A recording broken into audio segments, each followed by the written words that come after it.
should I get a license to find opportunities for investors? So I'm going to take this question, I'm going to really break it into two. The first one, because I get asked in other places, to invest in real estate, do I need a real estate license? And the question is absolutely not.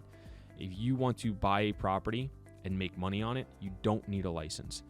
Especially if you're buying out of state, there is no benefit to having a license in your own market if you're not buying in that market. If you're buying in your own market, there is some sort of benefit, because not a benefit, I'll just say it's like a little tiny bonus. I would never say definitely do it. I would say if you wanted to, great, but you definitely don't need it. You can submit your own offers. You could potentially find listings to generate additional revenue that maybe you don't buy it yourself. Maybe if you're strapped for cash, but you're continuing to get in touch with owners, you list some, you buy others, things like that. So definitely possible. But if you are out of state and you just want to be an investor, you 100% do not need your license to do it. I don't have my license. I've never had it. Right now, I don't hold any certifications. I used to have my Series 63 and my Series 7 when I was a stockbroker, but those expired.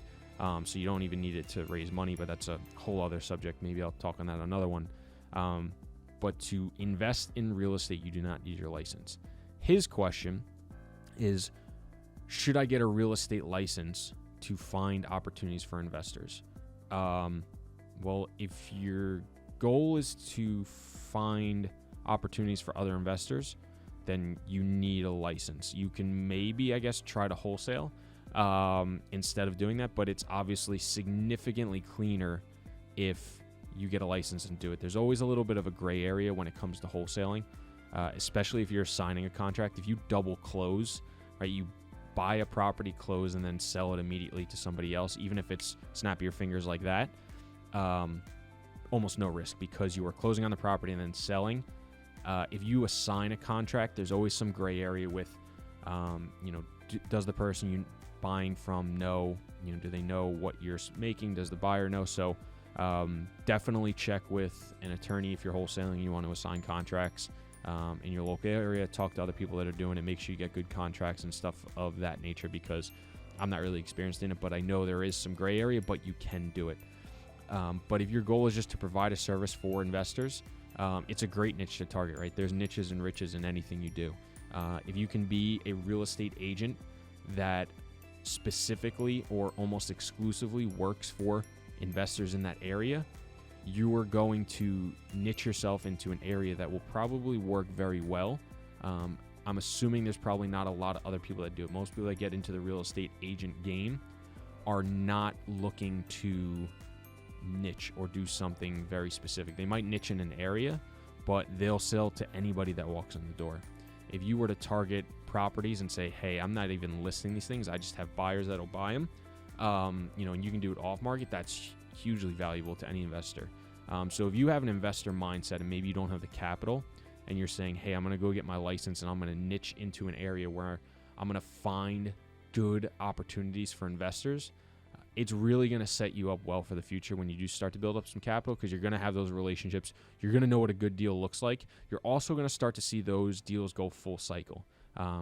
Probably more often than not, if you sell a property to an investor and they're flipping it, I know he specified long-term, but let's say it was a flip, they'll probably use you to sell unless you don't have the buyer pool for it. Maybe they'll go to somebody else.